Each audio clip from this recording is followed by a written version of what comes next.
Bonjour à toutes et à tous. Nous sommes ce matin sur le plateau de Jam TV. Notre invité du jour, c'est Madame Diallo Mariama Asidibé. Bon, comme vous la connaissez, Madame Diallo Mariama Asidibé, c'est une leader politique. Elle est aussi une dame de fer.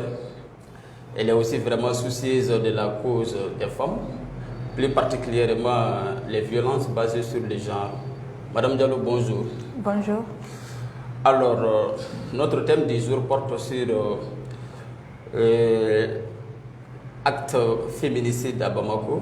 Surtout, quelles mesures faut-il adopter pour mettre fin à ces crimes? Alors, Madame, vous êtes dans le domaine de la politique. Qu'est-ce qui vous a influencé ou qu'est-ce qui vous a vraiment poussé à suivre ce chemin, le chemin de la politique?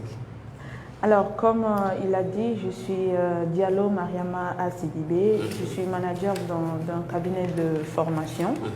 Je suis consultante formatrice en management et je suis aussi une femme politique. Oui. Alors, et à préciser également que je suis élève dans une école politique néerlandaise de l'Union européenne. Donc, pourquoi la politique? Il faut juste dire que c'est juste un moyen, d'accord, pour nous tous, en tant que citoyens maliens, de contribuer au développement du pays. Chacun de nous doit contribuer au développement du pays et chacun joue sa partition pour faire avancer notre cher Mali. Donc c'est juste un moyen parmi tant d'autres, comme certains ont choisi d'être médecins, qui ont choisi de rentrer dans l'armée, certains ont choisi de devenir des artistes. Donc c'est justement un moyen comme tous les autres pour participer aux prises de décision et participer aussi au développement, comme je l'avais dit, politique et de manière, j'ai envie de dire, de manière plus stable dans les prises de décision. Voilà. Comme vous venez de dire que voilà, d'autres choisissent à être surtout des médecins, il y a ceux qui deviennent des hommes politiques, d'autres qui deviennent aussi des cultivateurs, ainsi de suite. Maintenant, si vous avez choisi le chemin de la politique, alors selon vous, quand vous serez élu, que ce soit député ou bien maire dans votre localité, quels sont surtout vos projets maintenant de société? Alors, bon, on ne va pas aller vite en besogne. Pour le moment, on est en train d'étudier la politique sur les bancs. On connaît certaines réalités aussi du pays. Je ne vais pas me mettre tout de suite à dire je vais construire des écoles, revoir les marchés et tout ça. Ça va venir avec le temps. Mais il faut savoir quand même qu'on a une bonne vision pour l'évolution du Mali. Et donc, tous ces détails, ça viendra dans le futur, peut-être pendant les campagnes électorales, on ne sait jamais. Mais quand même, ce qui est bien de savoir, c'est que on s'arme, on est en train de s'armer par rapport aux connaissances et se préparer intellectuellement par rapport à la situation politique, comment on peut intervenir en tant que jeune. On fait beaucoup d'actions et on ne va pas brûler les étapes, mais quand même, on a beaucoup de bonnes choses pour le Mali, Inch'Allah. Et pourtant, madame, on a constaté depuis le 18 août jusqu'à nos jours, date à laquelle on a renversé le régime d'Ibeka, jusqu'à nos jours, le Mali est confronté à une crise politique qui n'a même pas de fin. Maintenant, selon vous, en tant que future femme politique, quel appel comptez-vous lancer à l'endroit des hommes politiques pour qu'il y ait surtout un climat social entre les hommes politiques, les autorités de la transition ainsi que la société civile? Alors, je vais dire un mot qui va peut-être trouver sens à toutes les personnes qui me connaissent et connaissent le parti dans lequel je milite, qui est l'USR, Union pour la sauvegarde de la République. Et comme c'est la même vision qu'on partage, c'est le rassemblement des Maliens, des forces du changement, des patriotes, qu'on puisse se donner la main. L'essentiel, c'est le Mali. Ce n'est pas, une guerre ou une question de personne. C'est une question du Mali. Quand on se donne la main, on veut la même chose, on va de l'avant, peu importe la personne qui le réalise, il faut qu'on puisse soutenir cette personne-là, il faut qu'on puisse se donner la main. Et aujourd'hui, c'est l'unité malienne qui fera que, et à l'international, on pourrait nous respecter. Alors, il y a 3 travails à faire. C'est d'abord cette unité, comme je viens de le dire, la souveraineté interne, la souveraineté nationale, et ensuite, on peut demander une souveraineté plus internationale. Mais tant que la population entre elles n'arrive pas à s'entendre, à se donner la main, ça va être compliqué de construire ce Malikoura dont on parle tout le temps. Et il faut trouver une solution à ces problèmes profonds qui est des problèmes de comportement du Malien même à la base. Et c'est là que commence le changement. Voilà. Très bien, c'est une très bonne intervention. Maintenant, nous allons entamer les seconds points qui est actuellement, surtout dans ces derniers temps, nous avons constaté le phénomène de l'assassinat des femmes à Bamako. C'est un phénomène qui est devenu de plus en plus fréquent car en juin dernier, il y a une dame du nom de Aïssé Barry, c'est aussi une, comme on appelle, le caporal de la garde, qui a été tuée et brûlée. Ça, c'était à Lafia Bougou. Et après un mois de cela, il y a encore un second phénomène qui est à Kalabankoura. Cette fois-ci, c'est un acte vraiment qui tremble nos âmes. Pourquoi? Parce qu'une dame enceinte qui a été assassinée par un individu, surtout par un inconnu. Et dans les mêmes mois, nous avons entendu tout récemment, le 17 juillet, ça c'est tout récemment, la semaine dernière, l'assassinat de Madame Aminata Yatassay, qui a été retrouvée morte dans sa maison à Sirakoro. Alors, face à ces phénomènes, quels sont surtout votre point de vue devant ces tragédies vraiment inimaginables? Alors, actuellement, c'est vraiment des sujets de société, des sujets d'actualité. Et toute personne normale, on est d'accord pour condamner ces crimes. C'est pas normal, ça ne prend pas du tout sens, on ne comprend pas comment est-ce qu'on peut arriver à ce degré de méchanceté de plus en plus grave dans nos sociétés. Alors, sur le thème, on avait parlé, j'ai vu féminicide tout de suite. Donc, je voulais vraiment faire une petite réclamation par rapport au mot pour dire que le féminicide, c'est plus un meurtre qui va à l'envers de la femme parce qu'elle est femme. Mais là, ce n'est pas forcément le cas. Parce que ce n'est pas être la raison, ce n'est pas juste être femme. Mais là, on va plutôt dire que c'est un homicide conjugal. Vous voyez un peu? Donc il y a une petite nuance. C'est pas parce qu'elles sont femmes qu'on les a tuées, mais plus c'est un problème à l'intérieur de la famille. Donc c'est un meurtre à l'intérieur de la famille. Donc on va plutôt parler ici d'homicide conjugal. Et donc si on est d'accord avec ça, il faut savoir que là, si on parle des causes, on a parlé des causes, pourquoi on en arrive là, qu'est-ce qui fait tout ça. On est d'accord avec moi, on en parle tout le temps, on parle des causes et tout. Mais là, tout de suite, je ne vais pas prendre position, pas parce que je suis une femme, je viens de le dire, on est d'accord, femmes et hommes, à condamner tous ces crimes-là qui sont en train de se passer actuellement. Mais avant d'arriver là-bas, aux homicides, il faut d'abord aller un peu plus en arrière pour savoir que tout ne commence pas tout de suite par l'homicide. Mais au contraire, ça commence déjà par des violences conjugales. Et il y a des signes qui montrent directement qu'il y a une violence avant d'en arriver aux homicides. Maintenant, c'est quoi? Quelles sont les causes de ces violences conjugales?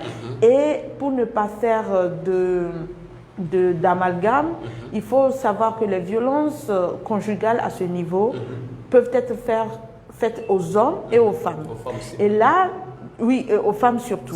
Maintenant, de manière générale, on va parler tout de suite que certaines causes sont le fait du manque de respect dans le couple, le fait de se répondre de manière violente, le fait de ne pas bien s'occuper du foyer ou, par exemple, des enfants, des problèmes financiers, l'infidélité, la pauvreté. Aussi, il peut y avoir des antécédents des violences familiales.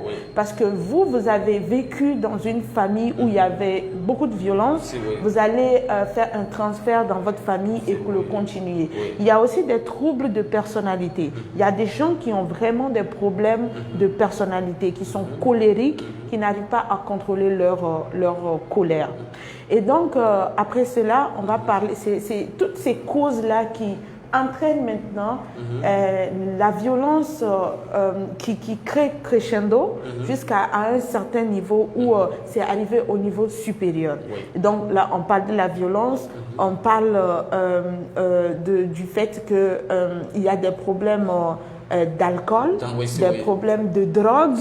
Voilà. Donc, il y a énormément de causes par rapport à tout cela. Et des fois aussi, c'est parce que la femme veut se séparer, veut arrêter le mariage et l'homme se sent tout de suite vexé. Il y a le sentiment d'abandon, il y a le sentiment, par exemple, de refus, de séparation, il y a des violences sexuelles, ne l'oublions pas. Et donc, c'est des signes tout de suite qui montrent qu'il y a quelque chose qui ne va pas. Voilà. Ouais, parce que quand on essaie de voir aujourd'hui, surtout quand on parle de violence, chaque fois on essaie d'accuser les hommes. Est-ce que uniquement c'est les femmes qui sont vraiment violencées dans au niveau maintenant du domicile conjugal? C'est intéressant de poser cette question. Et en tant que femme, tout de suite, je demande surtout que ce que je vais dire soit relativisé. Je ne parle pas là tout de suite en tant que femme ou parce que je suis femme ou parce que je... Oui, mais vous avez raison. Il y a des fois, il y a certaines femmes, on va le dire clairement, qui pourraient provoquer certaines situations qui vont faire que des hommes puissent devenir violents. Mais quelles sont ces situations? Parce qu'elles pourraient aussi provoquer certaines Par situations. exemple, il y a des femmes qui sont vraiment dans le non-respect. Enfin, il y a des paroles, des insultes qu'il ne faut pas dire. Il y a aussi l'ego. Et il y a aussi, par exemple, le fait pour ces femmes de ne pas être... bien prise en charge.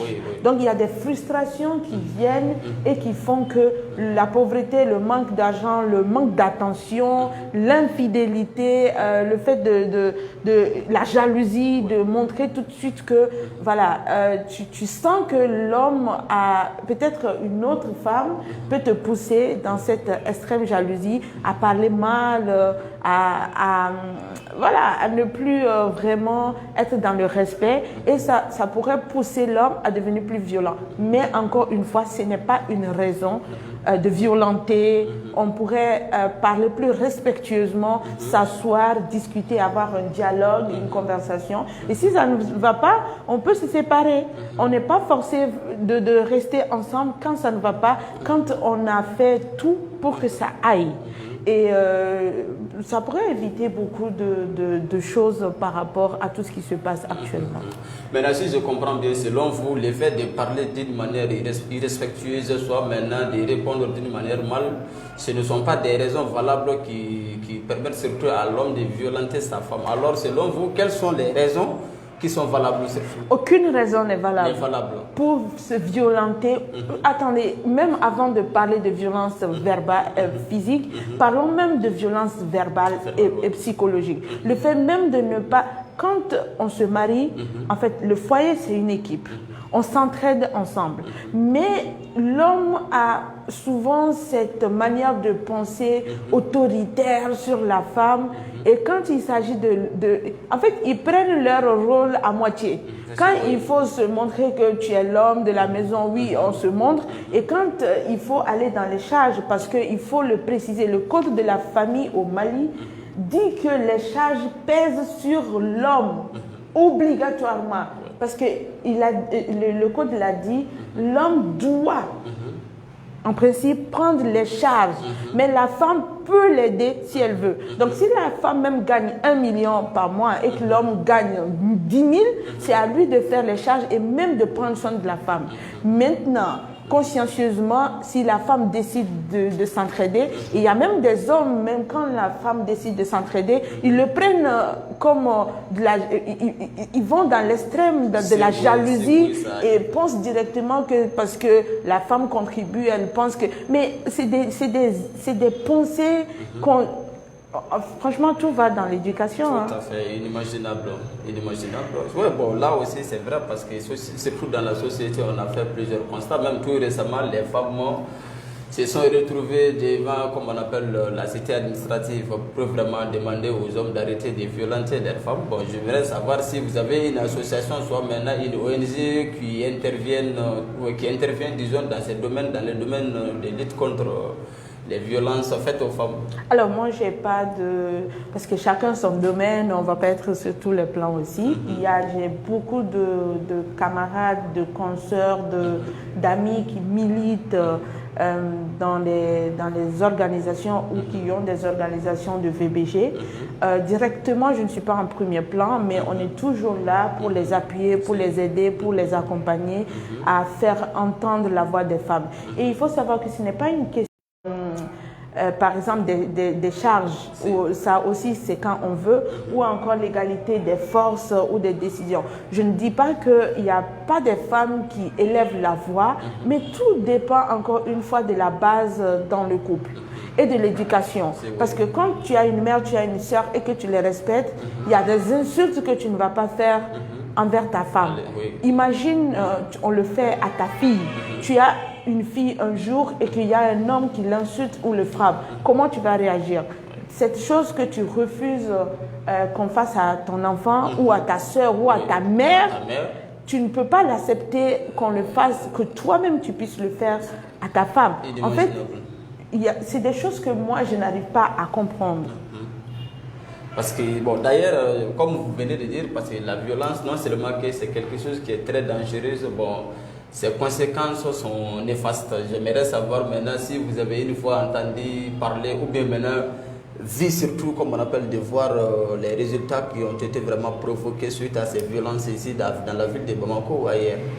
Les résultats? Oui, les résultats, supposons par exemple une dame a été violentée par son mari et après il y a eu vraiment des disputes ou bien maintenant beaucoup de bruit autour maintenant de cette violence. Ah, du coup, les conséquences de ces meurtres, de ces violences. Eh bien, les conséquences, c'est visible, hein, déjà par rapport aux enfants. S'il y a des enfants de la famille, imaginez le papa qui a tué la maman. Comment est-ce que cet enfant peut vivre cela? Les conséquences par rapport aux enfants sont très... c'est sérieux en fait, c'est très très sérieux. Ouais. Du coup, par exemple, s'il y a des conséquences vis-à-vis de la famille, il y a des fois les mariages, surtout quand c'est forcé, vous voyez cette dislocation qu'il y a au niveau des familles, ça contribue à la désunion de la nation même. Parce qu'il y a déjà assez de problèmes. Imaginez qu'avec tous les problèmes liés aux conflits communautaires et qu'on ajoute encore des conflits entre les familles, on va plus à une destruction du Mali qu'à une construction. Il y a aussi les conséquences vis-à-vis de la société. Ça provoque du désordre dans la société parce qu'on sort, on milite, il y a du bruit ici, il y a du bruit là. Et ça fait aussi que les gens, ils manquent de confiance, les femmes, par rapport même au mariage. Il y en a qui ont peur de se marier finalement. Si le mariage, à cause de l'amour, enfin grâce à l'amour, on se marie et que ça finit comme ça, on se demande, ceux qui ne sont pas encore mariés, pourquoi se marier finalement?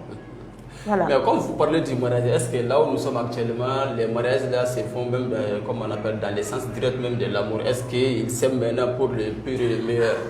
Bon, moi, je ne peux pas juger quelqu'un, le mariage de quelqu'un. Mais quand même, vous pouvez donner surtout votre point de vue. Mon point de vue, c'est que je me dis que si les gens décident de se marier, il y a toujours une raison. Que ce soit des raisons financières, des raisons, par exemple, de la société. Parce qu'il ne faut pas oublier que souvent, il y a des gens qui ne sont pas prêts pour se marier ou qui ne ressentent même pas le besoin. Mais il y a la société qui engage cette pression-là, qui fait en sorte que oui, les gens finissent par se jeter dans un mariage sans pourtant connaître la personne. On finit jamais de connaître quelqu'un, c'est vrai, mais sans pourtant faire un bon choix et sans pourtant se marier pour la bonne cause. Mais finalement, qui sommes-nous pour juger la cause d'un mariage de quelqu'un? Mais voilà, de manière holistique et de mon point de vue, le mariage déjà, ce n'est pas fondé que sur l'amour. L'amour peut disparaître, peut finir. En même temps, l'amour pour certains reste jusqu'à après 50 ans de mariage. Mais il faut aussi savoir que le mariage est fondé sur d'autres choses, à part le fait que si c'est le fait de s'aimer, de se marier, il y a beaucoup qui s'aiment et qui se marient et qu'à la suite se détestent. Mais donc le mariage doit être fondé sur d'autres choses qu'on ne va pas élaborer puisque ce n'est pas le sujet du jour.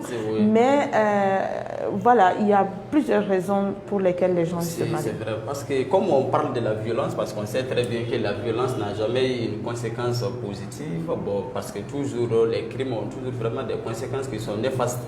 Maintenant, bon, comment peut-on surtout freiner ces phénomènes? Par quel moyen? Nous allons passer par la voie juridique ou bien on passe comment? Par la négociation, soit maintenant par comment? Non, il n'y a pas de négociation à faire. Hein. Négocier avec un criminel, c'est comme revenir à dire négocier avec les djihadistes ou les... Voilà. On va mettre ça entre guillemets.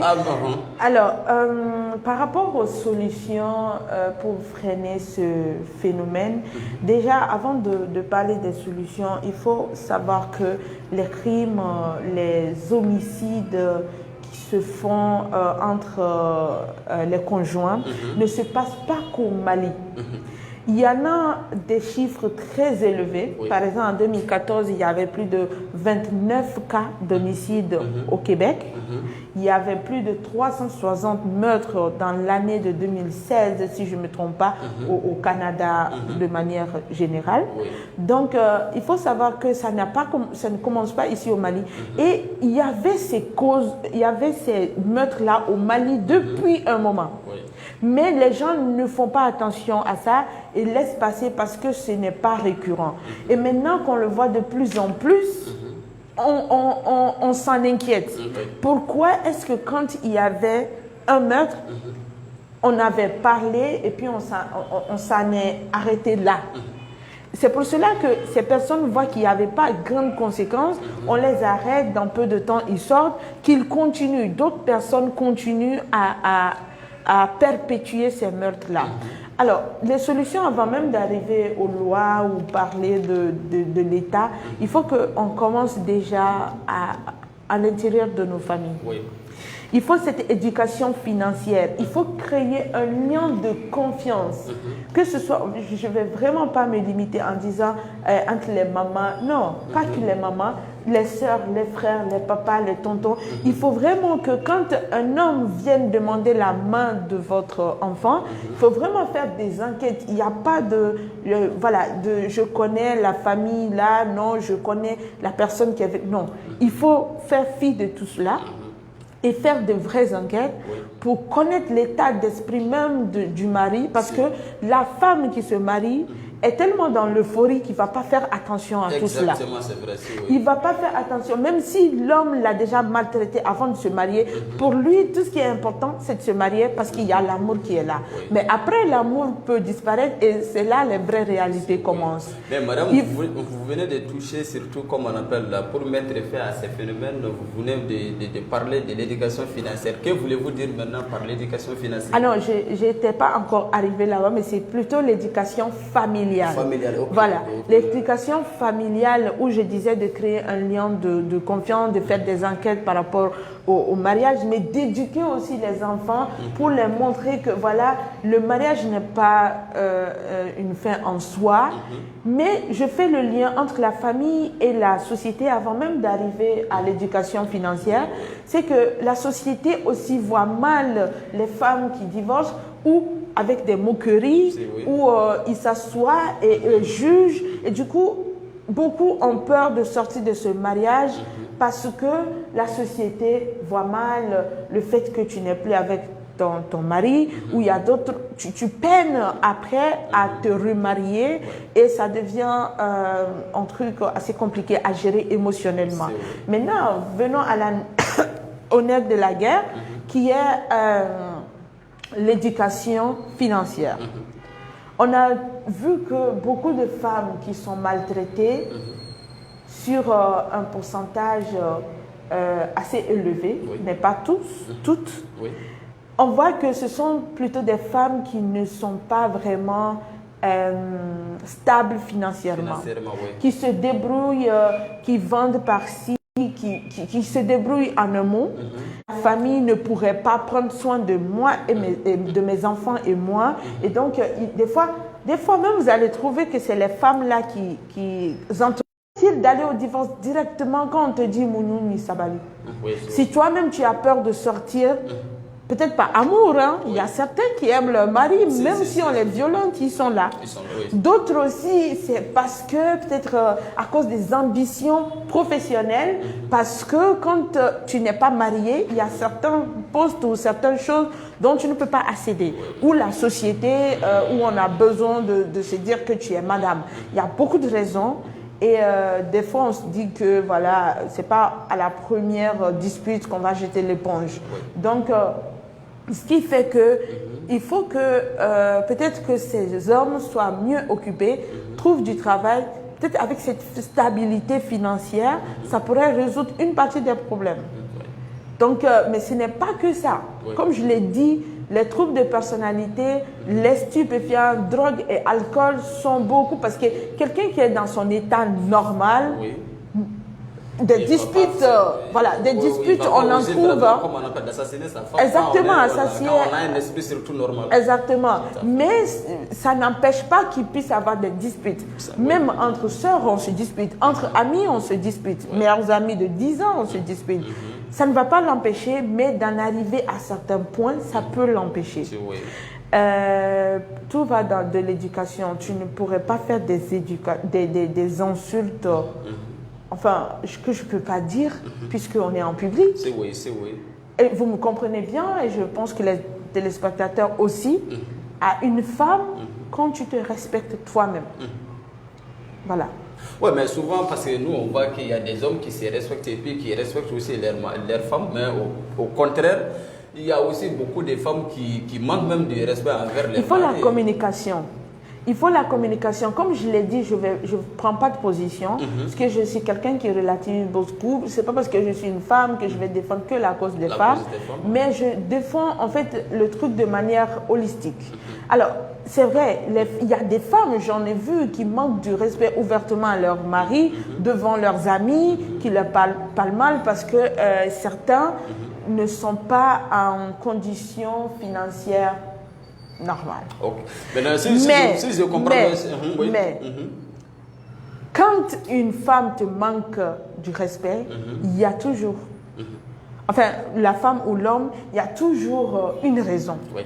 Pourquoi on ne s'assoit pas pour avoir de la communication, de l'empathie et de l'écoute? Mais si vous voyez que ça ne va pas, c'est que peut-être, c'est pendant le mariage forcé, ce n'est pas la peine de forcer les choses. Si ça ne va pas et que vous voyez que vous allez venir au mai et que votre patience a atteint son limite, trouvez une solution. Et sinon, si c'est un truc, un mariage d'amour et que vous ne vous entendez pas, c'est pas la fin du monde. Voilà. Maintenant, si je comprends bien, parce que selon vous, la solution, ça, c'est la communication. Au lieu de passer par la voie juridique et autres, là, vraiment, on peut mettre fin à ces problèmes à travers la communication. Alors, la voie juridique, avant d'arriver à la voie juridique, c'est parce qu'à la base, ça n'a pas marché. La voie juridique, c'est deux cas. Soit c'est le divorce, soit c'est un problème de meurtre. Et donc, si on veut résoudre le problème, il faut qu'il y ait moins de problèmes d'ego, il faut qu'il y ait la communication, il faut qu'il y ait l'écoute. Il n'y a pas de communication sans écoute, sans empathie. Parce que je peux t'écouter, mais je peux communiquer avec toi, mais si tu n'arrives pas à me comprendre, à te mettre à ma place, c'est compliqué. Il faut avoir cette solidarité, ce respect-là, pour qu'on puisse Parce que dans les couples, il faut savoir qu'il va toujours avoir des crises dans les couples. Oui. Il y a des moments ça va, il y a des moments ça ne va pas. Il y a un bambara, moi je ne suis pas très bien en bambara, mais voilà, on dit souvent que Furu te bloqué bani voilà ni c'est là voilà il va bon exactement. Donc ça ne veut pas dire que quand ça ne va pas il faut tout de suite partir, mais il faut résoudre les trucs, mais sans violence quoi. Franchement on n'a pas besoin d'arriver à cette violence là. Si les hommes là ont vraiment envie d'être violents, qu'ils aillent au centre du Mali pour aller se battre. Oui. Mais maintenant, oui, tout à fait, comme vous venez de dire, parce que vous avez donné les, comment on appelle, les nombres, surtout les nombres de femmes qui ont été victimes de la violence vers le Canada, en même temps au Kenya. Avez-vous des personnes qui ont été victimes, plus particulièrement, surtout les femmes ici au Mali? Oui, on a. Alors, je n'ai pas de chiffres exacts pour ne pas tromper la vigilance des spectateurs. Mais par contre, je sais quand même que ça va crescendo. Ça, c'est en train vraiment d'augmenter. Et pas plus tard que ce matin, j'étais sur TikTok où je suivais un imam français. Je crois que tout le monde le connaît, Rachid, je ne me rappelle plus de son nom, et qui disait que, voilà, là, il est en France, mais justement, il ne connaît pas la situation du Mali forcément, mais il disait que les violences conjugales sont en train d'être accrues, sont en train d'augmenter de manière fulgurante ces derniers temps. Qu'est-ce qui est la cause? Qu'est-ce qui provoque ça? J'en ai parlé, mais il faut vraiment une éducation. Une chose que j'ai oubliée, il faut une éducation au mariage, aux hommes et aux femmes. On ne peut pas justement conseiller que les femmes, même si elles mettent en œuvre ces conseils, et que de l'autre côté, il n'y a pas une éducation face au mariage pour dire que tiens aussi peut avoir Mounou et Sabali. C'est Mounou et Sabali des deux là qui va construire le foyer. Il y a des hommes qui sont calmes, qui sont... Franchement, il y a des hommes qui sont respectueux, qui sont empathiques, qui comprennent les choses et ça avance bien. Mais en même temps, voilà, il y a des règles qui font des exceptions, c'est des exceptions qui font des règles. Si je comprends, parce que déjà tout le monde sait très bien, surtout voilà, les conséquences de ces violences n'ont jamais été positives. Bon, maintenant, pour mettre fin à ces crimes, quel appel avez-vous à lancer à l'endroit des femmes? À l'endroit des femmes, et quand je dis femmes, ce n'est pas que les femmes qui sont dans les foyers qui subissent, mais à l'endroit des femmes mères, à l'endroit des femmes filles, à l'endroit des femmes mariées ou non mariées, à l'endroit des femmes qui constituent la société, je leur dis de prendre en compte leur éducation financière d'un côté, de prendre en compte leur éducation familiale, enfin créer ce lien-là. Il ne faut pas que quand on frappe une femme et qu'elle vient à la maison et qu'elle dise que la femme, c'est pire quand la famille dit retourne. Mais il y a des familles qui disent tu ne retournes pas, mais quand il y a le mariage et que ce n'est pas fini, le destin fait les choses que tu vas retourner dans ton foyer. Mais il faut vraiment qu'on fasse asseoir les deux pour discuter. C'est important la communication là. Mais quand il y a d'autres signes, il ne faut pas que nous les femmes, y compris moi, parce qu'on subit tous des violences, nous qui venons parler et tout, on subit aussi des violences. Il ne faut pas que on se leurre et dise que non, c'est les autres ou ça arrive aux autres. Ne serait-ce que les violences verbales. Avant même d'arriver aux violences physiques, il faut toujours que les gens comprennent que la violence physique, les insultes, c'est une violence. Par exemple, quelqu'un qui t'insulte, même dans la rue ou entre vous, même entre juste... comment dire, entre même amis, hommes, où on discrédite la femme, par exemple, à un endroit vous discutez et qu'on dit toi tu es femme, tu ne peux pas faire ça, c'est une violence psychologique déjà. Donc on subit tous ces violences-là où on dit ah vous êtes des femmes, vous ne pouvez pas faire ça. Déjà c'est une violence. Et ça fait que le jour où la femme va se révolter, se lever dans ce pays-là, Mais pourtant l'égalité entre l'homme et la femme, bon, c'est un droit qui est connu partout ici. Alors, il ne faut pas qu'on mélange les choses. L'égalité entre l'homme et la femme, c'est l'égalité devant les écoles, enfin, l'égalité devant les chances, le travail. On a fait les mêmes études, vous et moi. Oui. Peut-être même que nous, on était meilleurs que vous, parce qu'on vient même de voir les résultats du DEF, on est toujours meilleurs, nous les femmes. C'est une fille. Et donc, pourquoi est-ce que ton salaire à toi étant homme serait supérieur à moi, ou parce que il y a la grossesse, il y a des enfants, je prends du temps, je perds 2 ans de ma vie à éduquer un enfant qui ne m'appartient pas seul. Et pourquoi est-ce que vous continuez à étudier, à aller à l'école, à travailler, et que par exemple quelqu'un qui prend ce congé-là, en fait, c'est voilà des choses dont on parle en parlant d'égalité, le droit de la femme, ou en parlant du genre. Et quand on parle de genre, encore une fois, il faut faire attention. Le genre ne dit pas que la femme. Le genre, c'est l'homme, c'est la femme, c'est tout le monde en fait. Et quand je dis l'homme, c'est la femme, il y a les handicapés dedans. Parce que je ne vais pas dire les handicapés à part, parce que ces handicapés sont aussi des hommes, sont aussi des femmes. Donc, voilà, c'est l'ensemble des couches sociales, comme vous venez de dire. Maintenant, après la femme, parce qu'il faut aussi lancer un appel à l'endroit des hommes.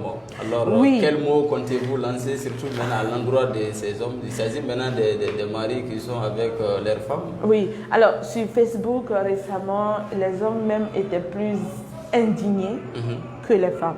Indignés plus que les femmes? Oui. Ils comprennent pas comment on peut en venir là. Ils sont plus révoltés que les femmes. Certains, enfin beaucoup.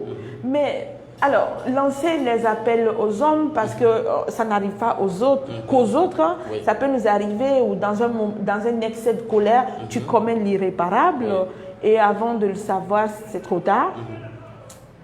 À ces hommes, qu'est-ce que je peux leur dire à part d'avoir plus de respect? Ce que tu n'acceptes pas qu'on fasse à ta maman là, tu n'as pas le droit de le faire à une autre femme. Il y a des hommes qui respectent leurs femmes, hein. Et il y en a aussi qui ont cette mentalité-là, et je ne vais pas surtout dire mentalité de l'ancien siècle, ou les mentalités anciennes, c'est manquer du respect à ces personnes, parce que même par le passé, il y a des hommes qui respectaient leurs femmes. C'est une question d'éducation, c'est une question d'analyse. En fait, personnellement, je ne pourrais pas comprendre ce que tu n'aimes pas qu'on te fasse, comment tu arrives à faire aux autres parce que tu es un homme. Il faut aussi comprendre, il faut aussi rappeler à un moment donné où la force, le pouvoir était aux femmes. Ça, c'est un autre débat. Peut-être que je peux susciter... voilà. Oui, c'est intéressant, c'est un rapport avec les débats. Oui, c'est vrai, mais en fait, c'est pour ne pas frustrer certaines personnes en pensant que je prends position de genre et tout, mais c'est une réalité. Avant d'en juger, faites des recherches, cherchez, et si vous faites votre propre opinion. Donc, du coup, je ne vois pas cette supériorité-là humaine que les hommes veulent prendre sur les femmes. Cette supériorité, c'est Dieu qui l'a créée. On est créé de la côte des hommes, oui, on l'a compris. Mais même dans l'islam, le prophète, paix et salut sur lui, qu'on suit, et la plupart de ces gens, certains prient, hein, et qui sont violents avec leurs femmes, même verbalement, ou ne pas aider leurs femmes dans les tâches ménagères. Votre femme, ce n'est pas votre servante. Hein. Le prophète, paix et salut sur lui, aidait sa femme aux tâches ménagères. On a dit que le meilleur d'entre vous, en islam, le meilleur d'entre vous est le meilleur avec sa femme. Mais qu'est-ce qu'on veut encore? C'est un péché d'insulter sa femme. Et oui, c'est aussi un péché d'insulter son mari. Mais la plupart du temps, ce qu'on voit plus élevé, c'est de ça dont on parle le plus. Ce qui est moins, on n'en parle pas plus, sinon il y a des violences faites aux hommes. Il y a des femmes qui tuent leur mari. C'est rare. Oui, mais déjà, bon, pour ne pas, c'est pas pour interrompre sur tout ton débat, mais tout récemment, l'an dernier, dans une famille Koudjougou à Kalabankura, il y a une dame qui a même assassiné son mari. Mais c'est un fait qui est très rare. Mais attention, c'est pas parce que c'est rare qu'on ne va pas en parler. Oui, là, ce qu'on veut, c'est qu'il y a moins, enfin, qu'il y ait plus de crimes de ce genre-là en famille, entre les conjoints au Mali. Et donc, dans les deux cas, ça va dans les deux cas, mais vous allez voir que la plupart du temps, c'est les hommes qui essayent de montrer leur supériorité. En fait, on est d'accord avec ça. Vous n'avez rien à prouver. Dès qu'on a envie de prouver que c'est moi l'homme, c'est que vous avez un manque de respect, un manque de confiance en vous. C'est que vous doutez de quelque chose. Sinon, il y a des foyers où la femme a plus de revenus que l'homme, mais il y a le respect qui est là. Parce que c'est la communication, c'est le respect de soi, c'est aussi la religion. Je ne vais pas parler d'islam, mais c'est aussi la religion. Quand on a foi en Dieu et qu'on croit en Dieu, il y a des choses qu'on ne va jamais faire vis-à-vis d'une femme, pas que sa femme, hein, mais de manière générale, et que ce soit femme ou homme. Quand on a la crainte de Dieu, il y a des choses qu'on ne le fait pas. Parce que si Dieu a interdit cela et que le prophète, paix et salut sur lui, ne le fait pas, je ne vois pas en quoi tu te dis que aider ma femme aux tâches ménagères est une faiblesse. Mais... oui, c'est quand même un peu désolant, c'est vraiment... Oui, on parle de la tradition, on parle de... C'est comme ça que ça se fait chez nous. Il y a des hommes, hein, souvent quand ils partent à l'extérieur, ils préparent, ils cuisinent. Mais quand ils viennent en famille, ils se cachent. C'est pas grave, on ne vous demande pas d'aller nous cuisiner à manger. Tout ce qu'on demande, c'est le respect là. Que vous voulez vous-même. Donnez-le aux autres. Quand vous vous sentez en colère, comprenez que la femme aussi peut se mettre en colère. Il n'y a pas que vous.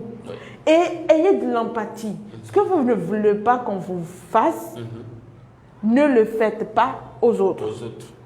C'est pas parce que vous êtes l'homme que vous avez le monopole de la raison, de la parole, et que tout ce que vous faites, c'est bien, vous ne vous mettez pas en cause. Il faut avoir une conscience pour se mettre en cause, tout simplement. Je comprends. Pour vous, la meilleure solution, c'est vraiment de passer à la communication, en même temps, des respects mutuels entre les deux couples dans les foyers. Maintenant, bon, parce qu'il y a encore une troisième couche qui est très importante, ça, il s'agit des jeunes qui s'apprêtent à se marier aujourd'hui. On veut se marier sans pourtant chercher à connaître les conséquences même du mariage, parce que quand on essaie de voir à l'âge de 20 ans, 18 ans, beaucoup d'hommes se marient. Bon, après une année ou 2 années maintenant d'union, tu vas voir vraiment encore d'autres qui se révoltent, soit maintenant qui demandent maintenant les divorces. Alors, en tant que militante politique, en même temps, une dame surtout vraiment qui est engagée par rapport à la cause des femmes, quel conseil donnez-vous à l'endroit de ces jeunes pour qu'ils ne se retrouvent pas encore dans la situation dont ses prédécesseurs ou bien maintenant ses grandes sœurs et autres vraiment ont été victimes? J'aime dire que je suis militante pour la bonne justice. C'est vrai, ok.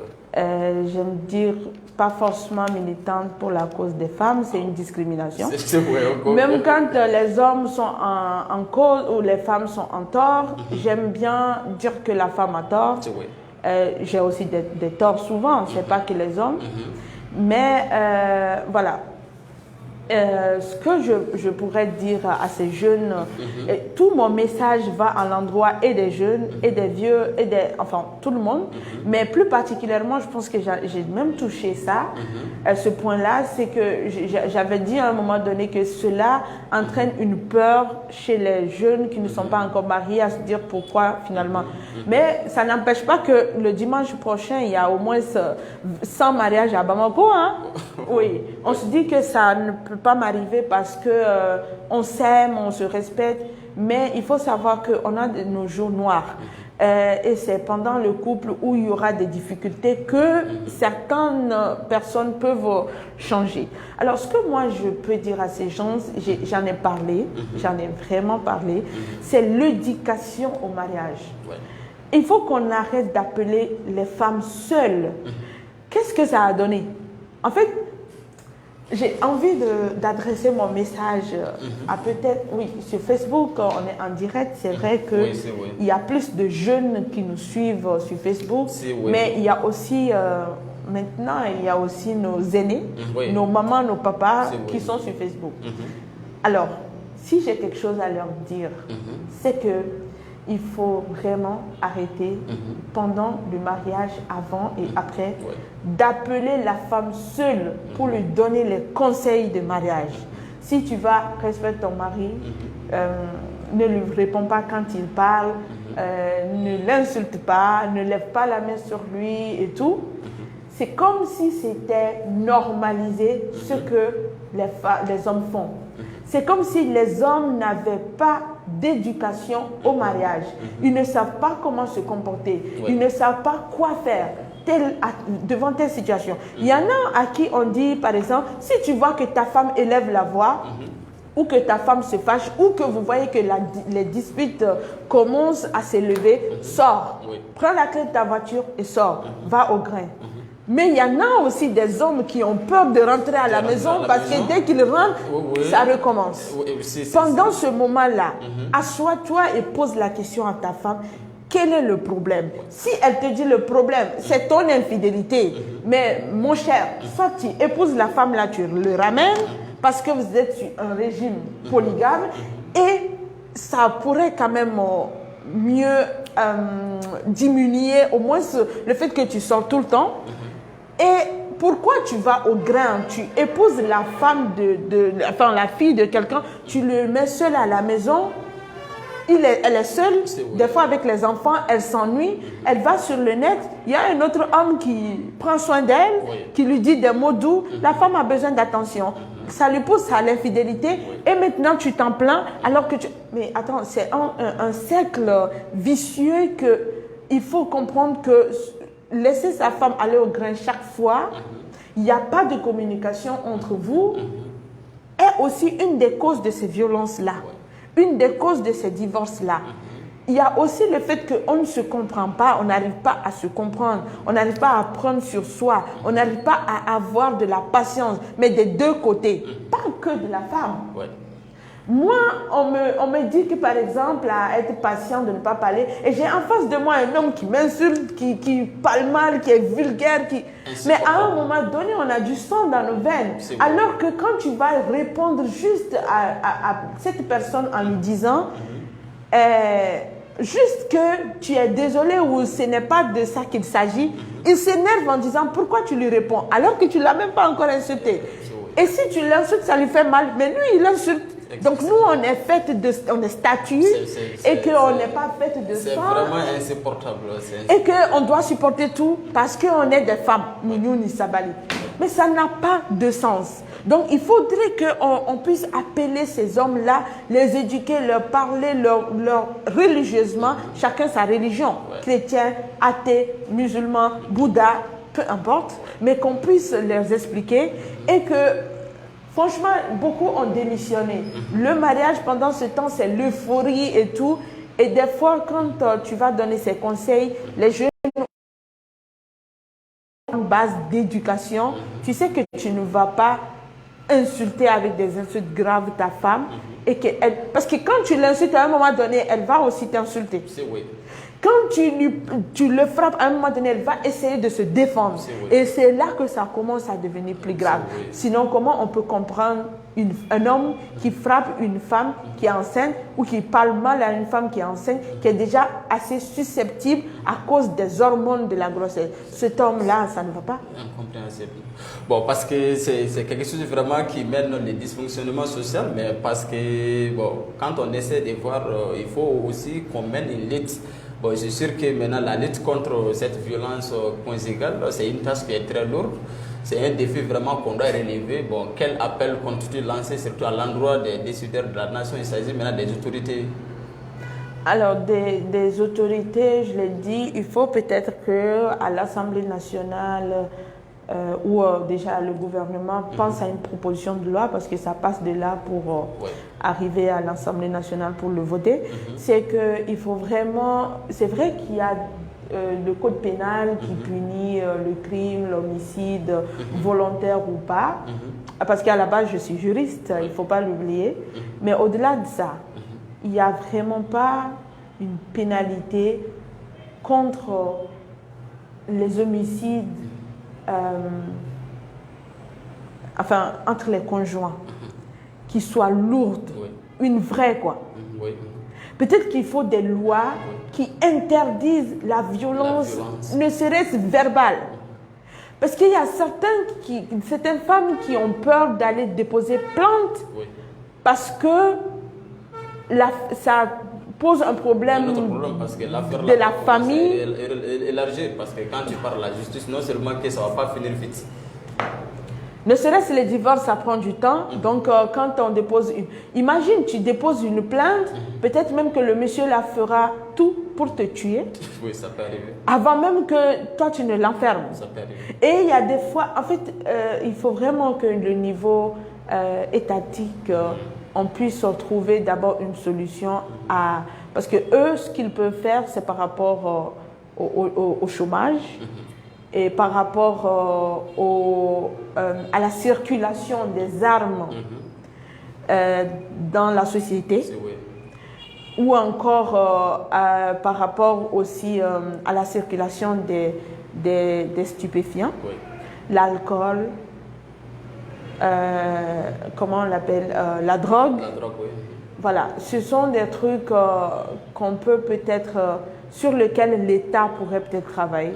Je suis sûre que ça ne va pas être pour tout de suite parce qu'il y a des urgences, mais peut-être des ONG, des associations de femmes, l'ONU Femmes, ou je ne sais pas si ça rentre dans leur projet d'exécution, enfin si c'est des choses sur lesquelles ils travaillent, mais je sais quand même qu'il y a beaucoup d'associations de femmes qui pourraient vraiment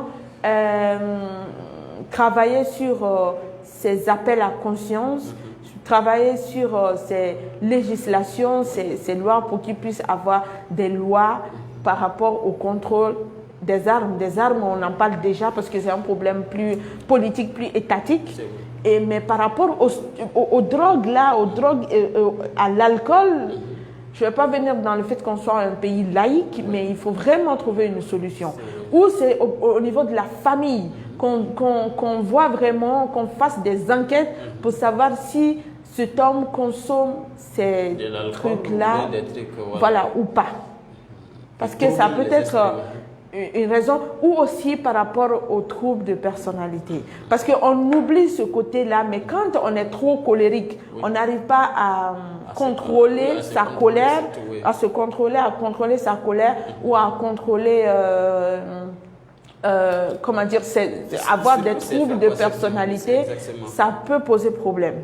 Et des fois, ce ne sont pas des personnes méchantes, surtout les gens qui ont des troubles de personnalité, mais c'est une maladie.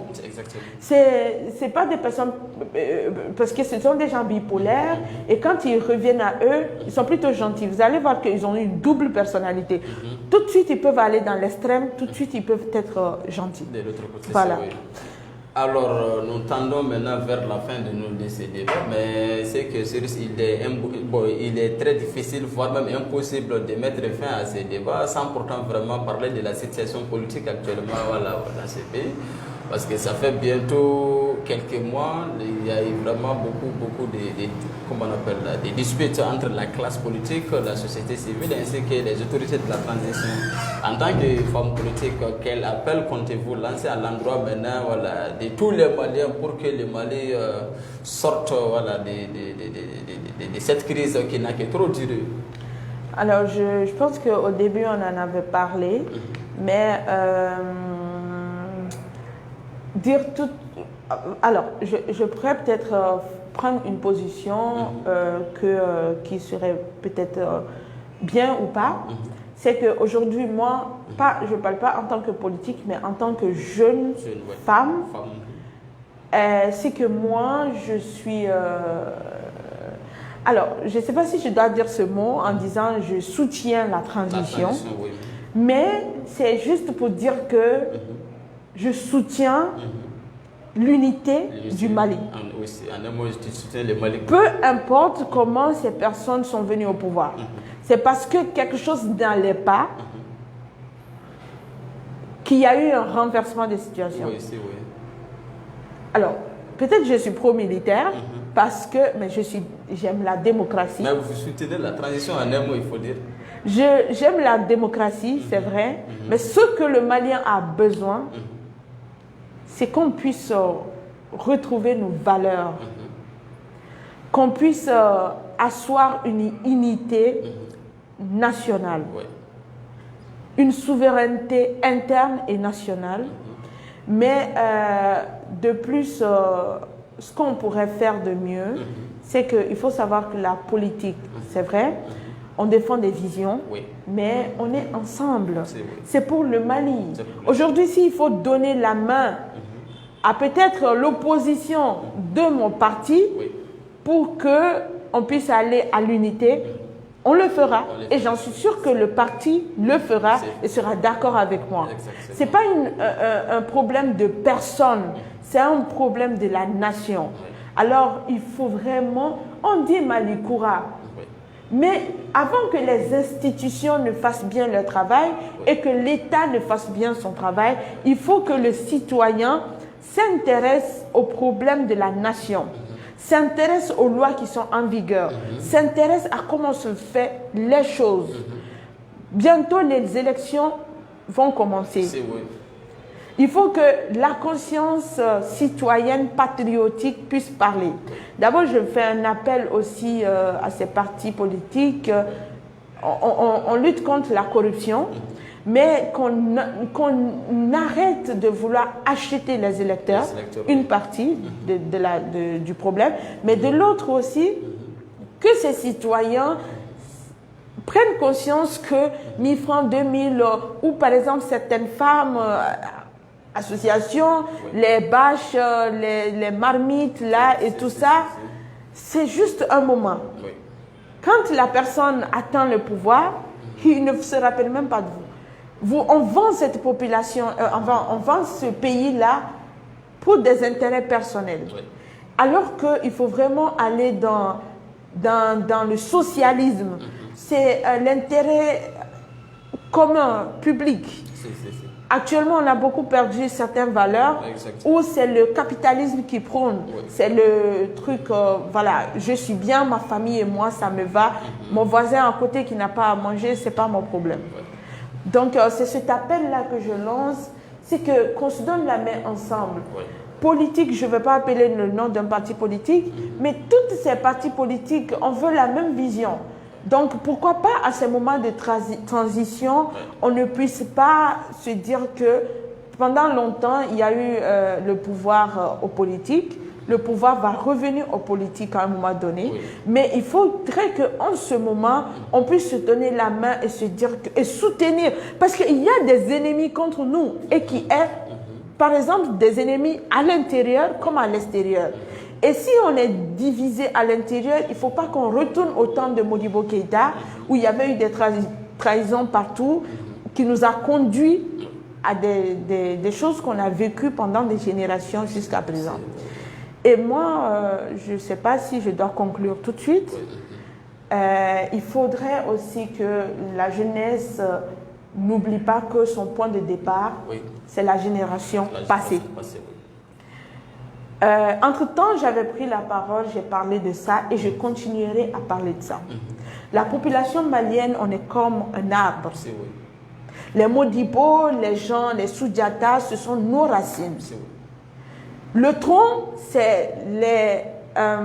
j'ai envie de dire, c'est les républiques, on a 5 républiques, c'est les 3 républiques là qui ont succédé, c'est eux les troncs, c'est nos aînés, c'est-à-dire le régime passé, les régimes qui ont suivi par le passé. Maintenant, quand on parle de Malikoura, la jeunesse là, sur lesquels on compte, nous qui devrons faire construire ce Mali-là, c'est nous les branches. Mais Imaginons qu'on coupe les branches et qu'il n'y a que les troncs et les racines à part. C'est ça la division qui se fait. En disant, les jeunes disant, les vieux partez, nous on veut diriger, ou les vieux aussi qui font les choses sans les jeunes. Non, c'est ensemble, c'est ça l'unité là dont on parle. Il faut que nous, les branches s'appuient sur les troncs et que les troncs s'appuient sur les racines. Et donc les racines, c'est nos valeurs. Les Soudjata, les Modibo ne sont plus là, les Fili Dabo ne sont plus là, mais on s'appuie sur leur pensée, en fait, leurs valeurs, ce qu'ils ont prôné avant de partir. Il y en a qui sont encore là, les Daouda Tekete, les Abdoulaye Sall, enfin, il y en a beaucoup dont je ne vais pas tous citer, qui sont nos troncs. Peut-être ils n'ont pas échoué, mais c'est comme la course. La course, quand on court et qu'on vient donner à un autre, la personne court, on le voit. Maintenant, là, on a le flambeau, et donc à notre tour maintenant de faire mieux que la génération passée, mais on constitue un arbre. Sans le tronc et la racine qui sont nos valeurs, on ne peut pas avancer. Voilà ce que je voulais dire. Merci madame. Ici prend fin notre débat. Nous vous remercions beaucoup, surtout d'avoir effectué le déplacement, et on remercie bien nos chers abonnés et nous souhaitons une excellente journée de lundi à toutes et à tous. Merci beaucoup. Merci.